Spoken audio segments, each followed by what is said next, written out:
Edu ഹബിൻ്റെ പുതിയ വീഡിയോയിലേക്ക് എല്ലാവർക്കും സ്വാഗതം. 2024 ജൂൺ സൈക്കിളിലെ ICTയിലെ കുറച്ച് ക്വസ്റ്റ്യൻസാണ് നമ്മൾ അനലൈസ് ചെയ്യുന്നത്. ഇതിന് മുമ്പത്തെ വീഡിയോസിൽ നമ്മൾ പ്രീവിയസ് ഇയർ ക്വസ്റ്റ്യൻസ് തന്നെയാണ് അനലൈസ് ചെയ്തത്. അത് നിങ്ങൾക്ക് ലഭിക്കുവാനായിട്ട് നെറ്റ് റാപ്പ് റിവിഷൻ എന്ന് പറഞ്ഞൊരു പ്ലേലിസ്റ്റ് നമ്മൾ ക്രിയേറ്റ് ചെയ്തിട്ടുണ്ട്.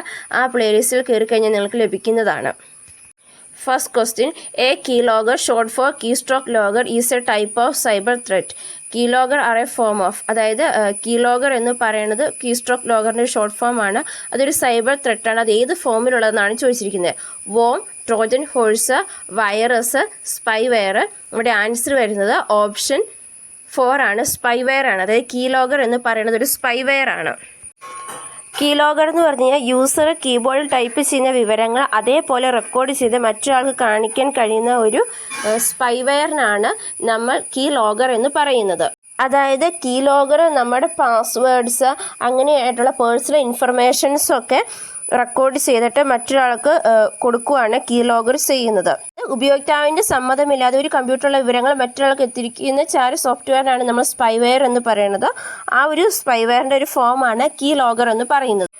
തുടക്കത്തിൽ ഹാനികരമല്ലാത്ത പ്രോഗ്രാമാണ് തെറ്റിദ്ധരിപ്പിക്കുകയും പിന്നീട് കമ്പ്യൂട്ടറിൻ്റെ സുരക്ഷയെ ബാധിക്കുകയും നശിപ്പിക്കുകയും ചെയ്യുന്ന കമ്പ്യൂട്ടർ മാൽവെയറാണ് ട്രോജൻ ഹോഴ്സ് എന്ന് പറയുന്നത്.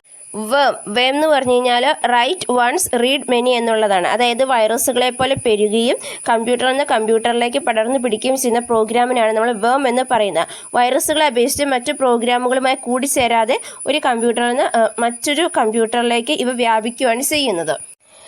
കമ്പ്യൂട്ടറിൻ്റെ പ്രവർത്തനത്തെ തകരാറിലാക്കുന്ന പ്രോഗ്രാമുകളെയാണ് നമ്മൾ കമ്പ്യൂട്ടർ വൈറസ് എന്ന് പറയുന്നത്. അതായത് വേണ്ടത്ര സുരക്ഷാ ക്രമീകരണങ്ങൾ നടത്തിയില്ലെങ്കിൽ ഇൻ്റർനെറ്റുമായി ബന്ധിപ്പിച്ച കമ്പ്യൂട്ടറിലേക്ക് എളുപ്പത്തിൽ കമ്പ്യൂട്ടർ വൈറസുകൾ കിടക്കുകയാണ് ചെയ്യുന്നത്.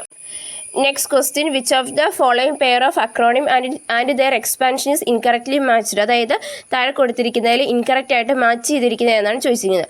Rome, read only memory, wide area network, OMR, optical mark reader, USB, universal secure bus. ഇവിടെ ആൻസർ വരുന്നത് ഓപ്ഷൻ 4 ആണ്. അതായത് ഇൻകറക്റ്റ് ആയിട്ട് വന്നിരിക്കുന്നത് USB ആണ്. USB എന്ന് പറഞ്ഞാൽ യൂണിവേഴ്സൽ സീരിയൽ ബസ് എന്നുള്ളതാണ്. അതായത് കമ്പ്യൂട്ടറിനെയും മറ്റ് ഡിവൈസുകളെയും തമ്മിൽ കണക്ട് ചെയ്യുന്നതിനാണ് നമ്മൾ USB എന്ന് പറയുന്നത്. അതായത് ഈ ഡാറ്റ ട്രാൻസ്ഫറിനും ഒക്കെ ആയിട്ട് നമ്മൾ കമ്പ്യൂട്ടറിനും മറ്റ് ഡിവൈസുകളുമായിട്ട് ബന്ധിപ്പിക്കുന്നതിനെയാണ് നമ്മൾ USB എന്ന് പറയുന്നത്. റോം എന്ന് പറഞ്ഞാൽ റീഡ് ഓൺലി മെമ്മറിയാണ്. വാൻ എന്ന് പറഞ്ഞാൽ വൈഡ് ഏരിയ നെറ്റ്വർക്കാണ്. OMR എന്ന് പറഞ്ഞാൽ ഒപ്റ്റിക്കൽ മാർക്ക് റീഡറാണ്. Next question, in cyber world black hat hackers are individuals with extraordinary computing skills who use these skills with malicious intent. In this context, identify the correct order of a successful black hat operation. അതായത് ഈ black hat hackers എന്ന് പറയുന്നത് extra ordinary computing skills ഉള്ള ഇൻഡിവിജ്വൽസിനെയാണ്. അവർ ആ ഒരു skills ഉപയോഗിച്ചുകൊണ്ട് ആ skills malicious ആയിട്ടുള്ളൊരു ഇൻറ്റൻഷന് വേണ്ടിയാണ് യൂസ് ചെയ്യുന്നത്. അപ്പം ഒരു ബ്ലാക്ക് ഹാറ്റ് ഓപ്പറേഷൻ്റെ ആ ഒരു ഓർഡർ കറക്റ്റായിട്ട് പറയാനാണ് പറഞ്ഞിരിക്കുന്നത്. Scanning, reconnaissance, gaining access, covering tracks, maintaining access. ഇവിടെ ആൻസർ വരുന്നത് ഓപ്ഷൻ 2 ആണ്. അതായത് ആദ്യം റെക്കഗ്നൈസൻസ്, പിന്നെ സ്കാനിങ്, അതിനുശേഷം ഗെയിനിങ് ആക്സസ്, പിന്നെ മെയിൻറ്റെയിനിങ് ആക്സസ്, ലാസ്റ്റ് വരുന്നതാണ് കവറിങ് ട്രാക്സ് എന്ന് പറയുന്നത്. മോശം കാര്യങ്ങൾക്ക് വേണ്ടി അല്ലെങ്കിൽ ദുരുദ്ദേശത്തോടെ ഹാക്കിംഗ് ചെയ്യുന്നതിനാണ് നമ്മൾ ബ്ലാക്ക് ഹാറ്റ് ഹാക്കിംഗ് എന്നറിയപ്പെടുന്നത്. ടെററിസം, തട്ടിപ്പ് തുടങ്ങിയവയൊക്കെയാണ് ഇതിൻ്റെ ലക്ഷ്യം എന്ന് പറയുന്നത്. ഈ വളരെ രഹസ്യമായിട്ട് വിവരങ്ങൾ മോഷ്ടിക്കുന്നവരും ഫയൽ നശിപ്പിക്കുന്നവരും അങ്ങനെ ആ ഒരു സെക്യൂരിറ്റി സിസ്റ്റത്തെ തകർക്കുന്നവരൊക്കെ ഇതിൽ പെടുകയാണ് ചെയ്യുന്നത്. ഇതിൻ്റെ 5 സ്റ്റെപ്പാണുള്ളത്. Reconnaissance, scanning, gaining access, maintaining access, covering tracks എന്നതാണ്. റെക്കഗ്നൈസൻസ് എന്ന് പറഞ്ഞു കഴിഞ്ഞാൽ നമ്മുടെ ടാർഗറ്റ് സിസ്റ്റത്തിനെ പറ്റി, അതായത് ആരെയാണ് അറ്റാക്ക് ചെയ്യാൻ പോകുന്നത് അവരെ പറ്റിയുള്ള ഇൻഫർമേഷൻസ് ഗ്യാദർ ചെയ്യുന്നതാണ്. രണ്ടാമത്തേന്ന് പറഞ്ഞു കഴിഞ്ഞാൽ സ്കാനിങ്. ഇവിടെ നമ്മൾ ആ ടാർഗറ്റ് സിസ്റ്റത്തിലെ വൾനറബിലിറ്റീസ് ഐഡൻറ്റിഫൈ ചെയ്യുകയാണ് ചെയ്യുന്നത്. മൂന്നാമത്തേത് ഗെയിനിങ് ആക്സസ്, അതായത് ആ വൾനറബിലിറ്റീസിനെ നമ്മൾ എക്സ്പ്ലോർട്ട് ചെയ്തിട്ട് അതിൻ്റെ കൺട്രോൾ പിടിച്ചെടുക്കുകയാണ് ചെയ്യുന്നത്. അതിനുശേഷം നാലാമത് വരുന്നതാണ് മെയിൻറ്റെയിനിങ് ആക്സസ്. അതായത് ഇവിടെ നമ്മൾ ആ ഒരു കണ്ടിന്യൂസ് ആയിട്ടുള്ള ഒരു ആക്സസ് ഇവിടെ എൻഷുർ ചെയ്യുകയാണ്. കാരണം നമുക്കത് ഭാവിയിലോട്ട് എക്സ്പ്ലോയിറ്റ് ചെയ്യണം. അതുകൊണ്ട് ആ ഒരു കണ്ടിന്യൂസ് ആക്സസ് എൻഷുർ ചെയ്യുകയാണ് ചെയ്യുന്നത്. ലാസ്റ്റ് വരുന്നതാണ് കവറിങ് ട്രാക്സ്. അതായത് ഇവിടെ നമ്മൾ ആ അറ്റാക്കിൻ്റെ ആ ഒരു ട്രേസസ് ഇറേസ് ചെയ്യണം. അതായത് നമ്മൾ ഡിറ്റക്റ്റ് ചെയ്ത്, അതായത് നമ്മളെ കണ്ടുപിടിക്കാണ്ടിരിക്കാനായിട്ട് നമ്മൾ ഇവിടെ നമ്മുടെ ആ ഒരു ട്രേസസ് നമ്മൾ ഇറേസ് ചെയ്യാണ് ചെയ്യുന്നത്. സോ ഇതാണ് ഇതിൻ്റെ 5 സ്റ്റെപ്പ് എന്ന് പറയുന്നത്. Next question which of the following software titles are examples of system software. താഴെ കൊടുത്തിരിക്കുന്നതിൽ സിസ്റ്റം സോഫ്റ്റ്വെയറിന് എക്സാമ്പിൾ ഏതൊക്കെയാണെന്നാണ് ചോദിച്ചിരിക്കുന്നത്. Ubuntu, Google Docs, MS office 365, Android, Chrome operating system എന്നിവയാണ് തന്നിരിക്കുന്നത്.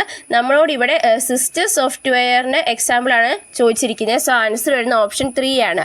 അതായത് ഉബുണ്ടു, ആൻഡ്രോയിഡ്, ക്രോം എന്നിവയാണ് സിസ്റ്റം സോഫ്റ്റ്വെയറിന് എക്സാമ്പിളായിട്ട് വരുന്നത്. MS ഓഫീസ് എന്ന് പറഞ്ഞു കഴിഞ്ഞാൽ എന്താണ്, നമ്മുടെ മറ്റേ പ്രവർത്തനങ്ങളൊക്കെ ചെയ്യാനായിട്ട് നമ്മുടെ മൈക്രോസോഫ്റ്റ് വേർഡിലൊക്കെയാണ് MS ഓഫീസിൽ വരുന്നത്.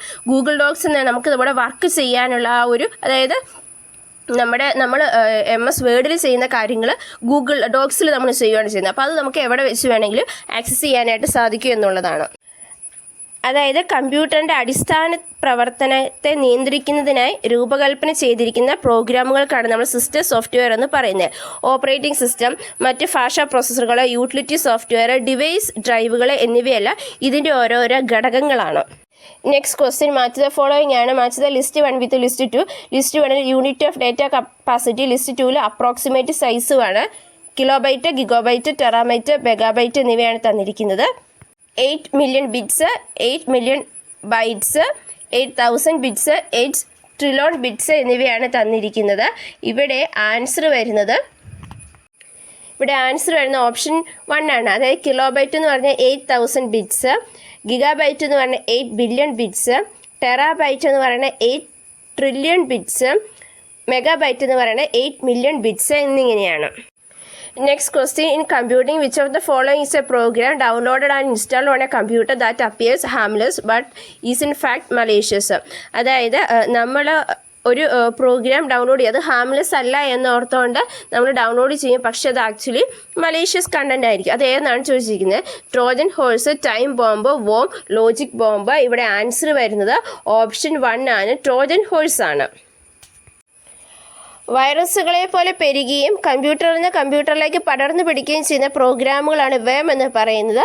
വൈറസുകളെ അപേക്ഷിച്ച് മറ്റ് പ്രോഗ്രാമുകളുമായി കൂടിച്ചേരാതെ ഒരു കമ്പ്യൂട്ടറിൽ നിന്ന് മറ്റുള്ളവയിലേക്ക് വ്യാപിക്കുകയാണ്. ഇവയ്ക്ക് സ്വയം ഇരട്ടിക്കാനും സ്വയം വ്യാപിക്കാനും കഴിവുണ്ട്. ഇതിനാണ് നമ്മൾ വേം എന്ന് പറയുന്നത്. തുടക്കത്തിൽ ഹാനികരമല്ലാത്ത പ്രോഗ്രാമാണെന്ന് തെറ്റിദ്ധരിപ്പിക്കുകയും പിന്നീട് കമ്പ്യൂട്ടറിൻ്റെ സുരക്ഷയെ ബാധിക്കുകയോ നശിപ്പിക്കുകയോ ചെയ്യുന്ന കമ്പ്യൂട്ടർ മാൽവെയർ ആണ് ട്രോജൻ എന്ന് പറയുന്നത്. ഇൻ്റർനെറ്റ് വഴി നമ്മുടെ കമ്പ്യൂട്ടറിൽ കയറിക്കൂടുന്ന ചാര പ്രോഗ്രാമാണ് ട്രോജൻ. ഇവ നേരിട്ട് കമ്പ്യൂട്ടറിനെ ആക്രമിക്കുകയില്ല, പകരം നാം സൂക്ഷിച്ചിരിക്കുന്ന വിവരങ്ങൾ ചോർത്ത് നൽകുകയും പുറത്തുള്ള ഹാക്കർമാർക്ക് കമ്പ്യൂട്ടറുമായി ബന്ധമുണ്ടാക്കി കൊടുക്കുകയുമാണ് ട്രോജൻ പ്രോഗ്രാമുകൾ ചെയ്യുന്നത്. ട്രോജനുകൾ സ്വയം പെരുകിയോ ബാധിച്ച ഫയലുകളുടെ പകർപ്പുണ്ടാക്കുകയോ ചെയ്യുന്നില്ല, പകരം അവ കമ്പ്യൂട്ടറിൽ സംഭരിച്ചിരിക്കുന്ന ഫയലുകൾ നശിപ്പിച്ച് വിവരങ്ങൾ നഷ്ടപ്പെടുത്തുകയാണ് ചെയ്യുന്നത്. സോഫ്റ്റ്വെയറുകൾ മുൻകൂട്ടി ഉൾപ്പെടുത്തിയിട്ടുള്ളതും അനുകൂല സാഹചര്യങ്ങൾ കമ്പ്യൂട്ടറിനെ ദോഷകരമായി ബാധിക്കുന്നതുമായ ചില കോഡുകൾക്കാണ് നമ്മൾ ലോജിക് ബോംബിംഗ് എന്ന് പറയുന്നത്. ടൈം ബോംബ് എന്ന് പറഞ്ഞാൽ ചില പ്രത്യേക സമയത്ത് അല്ലെങ്കിൽ പ്രത്യേക ടൈമിൽ നമ്മുടെ കമ്പ്യൂട്ടറിൻ്റെ പ്രവർത്തനങ്ങളെ തടസ്സപ്പെടുത്തുകയും ഒക്കെ ചെയ്യുന്നതിനാണ് നമ്മൾ ടൈം ബോംബ് എന്ന് പറയുന്നത്. നമ്മൾ ടൈം സെറ്റ് ചെയ്തിട്ട് ആ ഒരു സമയത്ത് നമ്മുടെ കമ്പ്യൂട്ടറിൻ്റെ ഫംഗ്ഷനെ ഇത് നെഗറ്റീവായിട്ട് ബാധിക്കുകയാണ് ചെയ്യുന്നത്. Next question, which of the following pair of acronym and their expansion is incorrectly matched? താഴെ കൊടുത്തിരിക്കുന്ന അക്രോണിത്തിൻ്റെ അകത്ത് ഏതിൻ്റെ എക്സ്പാൻഷനാണ് ഇൻകറക്റ്റ് ആയിട്ട് പറഞ്ഞിരിക്കുന്നതെന്നാണ് ചോദിച്ചിരിക്കുന്നത്. SIM, subscriber entity module, SNTP, simple mail transfer plan, SQL, structured query language, URL, uniform resource locator. ഇവിടെ answer വരുന്നത് option 2 ആണ്, അതായത് SMTP എന്നുള്ളതാണ്. ഇവിടെ നമ്മൾ പറഞ്ഞിരിക്കുന്നത് സിമ്പിൾ മെയിൽ ട്രാൻസ്ഫർ പ്ലാൻ എന്നുള്ളതാണ്. SNTP എന്ന് പറഞ്ഞാൽ സിമ്പിൾ മെയിൽ ട്രാൻസ്ഫർ പ്രോട്ടോക്കോൾ എന്നുള്ളതാണ്. അതായത് നമ്മുടെ കമ്മ്യൂണിക്കേഷൻ, അതായത് നമ്മൾ മെസ്സേജസ് അയക്കുകയും റിസീവ് ചെയ്യുന്നതിൻ്റെ ആ ഒരു പ്രോട്ടോക്കോളിനാണ് നമ്മൾ SMTP എന്ന് പറയുന്നത്. Next question, identify the correct order of the following storage devices 8 as per the increasing data storage capacity. Data storage capacity അനുസരിച്ച് ഇതിനെ അറേഞ്ച് ചെയ്യാനാണ് പറഞ്ഞിരിക്കുന്നത്. ഈ ഡേറ്റ സ്റ്റോറേജിനെ ബേസ് ചെയ്തുകൊണ്ട് ഒരു ക്വസ്റ്റ്യൻസ് എന്തായാലും ഈ ഒരു ICTയുടെ സെക്ഷനിൽ ചോദിക്കുന്നതാണ്. അപ്പോൾ അതുകൊണ്ട് അതിന് നമ്മൾ പ്രാധാന്യം കൊടുത്തിട്ട് വേണം പോകാനായിട്ട്. DVD, hard disk, CD-ROM, Bluray disk എന്നിവയാണ് തന്നിരിക്കുന്നത്. ഇവിടെ ആൻസർ വരുന്നത് ഓപ്ഷൻ 1 ആണ്, അതായത് ഏറ്റവും കുറവെന്ന് പറഞ്ഞ ഈ കൂട്ടത്തിൽ CD-ROMനാണ്, അതിനുശേഷം DVD ആണ്, പിന്നെ വരുന്നതാണ് ബ്ലൂറേ ഡിസ്ക്, ലാസ്റ്റ് വരുന്നതാണ് ഹാർഡ് ഡിസ്ക്. അതായത് ഏറ്റവും കൂടുതൽ സ്റ്റോറേജ് കപ്പാസിറ്റി ഉള്ളത് ഹാർഡ് ഡിസ്കും ഏറ്റവും കുറവ് CD-ROMുമാണ്. പക്ഷേ ഇതിൻ്റെ വേഗതയുടെ കാര്യത്തിൽ നേരെ തിരിച്ചു വരും. അതായത് ഇപ്പോൾ ഇവിടെ നമ്മൾ ഹാർഡ് ഡിസ്കിനാണ് ഏറ്റവും കൂടുതൽ സ്റ്റോറേജ് കപ്പാസിറ്റി പറഞ്ഞിരിക്കുന്നത്. പക്ഷേ ഇതിൻ്റെ വേഗം എന്ന് പറയുന്നത് മിതവേഗമായിരിക്കും. Next question, which of the following statements are true in the context of web conferencing? Web കോൺഫറൻസിങ്ങിനെ സംബന്ധിച്ചിടത്തോളം താഴെ കൊടുത്തിരിക്കുന്ന ഏതൊക്കെ സ്റ്റേറ്റ്മെൻറ്റുകളാണ് ശരി എന്നാണ് ചോദിച്ചിരിക്കുന്നത്.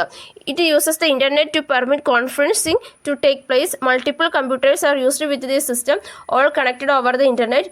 Delegates cannot leave the conference once they join. It is carried out in real time.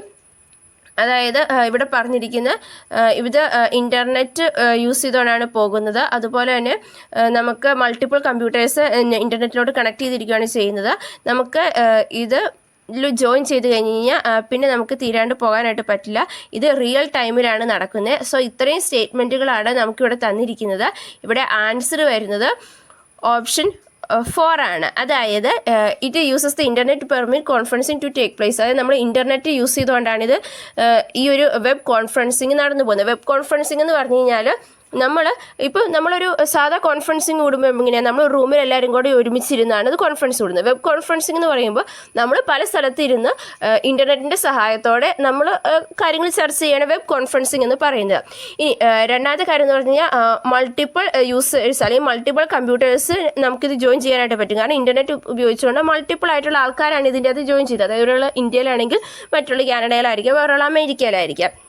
അതുപോലെ തന്നെ ഇത് റിയൽ ടൈമിലാണ് നടക്കുന്നത്. അതായത് ഇപ്പം നമ്മുടെ ഇന്ത്യൻ ടൈം 4 മണി എന്ന് പറഞ്ഞു കഴിഞ്ഞാൽ ആ ഒരു ടൈം ഇപ്പോൾ അവിടെയാണ്, അമേരിക്കയിൽ എപ്പോഴാണ് ആ സമയത്ത് നമ്മൾ കയറിയിരിക്കണം. അതായത് ആ പറഞ്ഞിരിക്കുന്ന ഷെഡ്യൂൾ ടൈമിൽ എല്ലാവരും ഒരുമിച്ച് കൂടുകയാണ് ചെയ്യുന്നത്. നമ്മളിപ്പോൾ റൂമിലിരുന്ന് കോൺഫറൻസ് കൂടുമ്പോൾ എല്ലാവരും ഒരുമിച്ചിരുന്ന് ആ സമയത്ത് അവിടെ വരുന്നുണ്ടെങ്കിൽ അതേപോലെ തന്നെ നമ്മൾ വെബ് കോൺഫറൻസിലും കൂടുകയാണ്. അതായത് ഇവിടുത്തെ 4 മണി അവിടുത്തെ 4 മണിയല്ല, നമ്മുടെ ഇവിടുത്തെ 4 മണിയാകുമ്പോൾ അവിടെ ഏത് സമയമാണോ ആ സമയത്ത് നമ്മളിവിടെ കൂടിയിരിക്കും. ഇനി delegates cannot leave the conference once the join. അത് തെറ്റാണ്. കാരണം നമുക്ക് എപ്പോൾ വേണമെങ്കിലും ജോയിൻ ചെയ്ത് കഴിഞ്ഞാലും നമുക്ക് എപ്പോൾ വേണമെങ്കിലും ലീവ് ചെയ്യാനുള്ള ഒരു ഓപ്ഷൻ അതിൻ്റെ അകത്തുണ്ട്. Last question, match the following ആണ്. Match list 1 with list 2. List 1 ICT terms, list 2 മീനിങ്സുമാണ്. Software, web browser, PDA, firewall എന്നിവയാണ് തന്നിരിക്കുന്നത്. A software that access and display pages on the web, a mechanism that isolate a network from the rest of the internet, permitting only specific traffic to pass in and out, a set of computer program that enable hardware to perform different tasks, a small mobile computing device.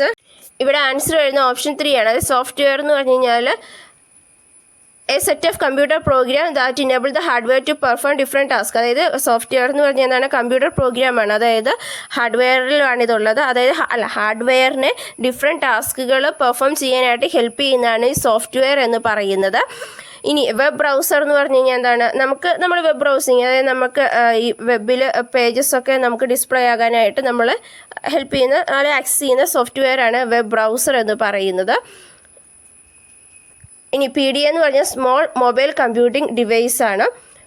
Firewall എന്ന് പറഞ്ഞാൽ എന്താണ്, a mechanism that isolate a network from the rest of the internet permitting only specific track to pass in and out. അതായത് firewall വെച്ചിട്ടാണ് നമുക്ക് എന്താണ് ആവശ്യമുള്ളത് അത് മാത്രം വരികയും പോവുകയും ചെയ്യുന്ന ആ ഒരു മെക്കാനിസം, അല്ലെങ്കിൽ അതിന് നമ്മളെ ഹെൽപ്പ് ചെയ്യുന്നതാണ് ഫയർവാൾ എന്ന് പറയുന്നത്. അതായത് നമുക്കൊരു എന്താ പറയുന്നത്, ഒരു വോള് കണക്ക് തന്നെ നിൽക്കുകയാണ്. നമുക്ക് ആവശ്യമുള്ളവരെ മാത്രം, അല്ലെങ്കിൽ ആവശ്യമുള്ള കാര്യങ്ങൾ മാത്രമാണ് അത് കടത്തി വിടുകയും പുറത്തേക്ക് പോവുകയും ചെയ്യുന്നുള്ളൂ.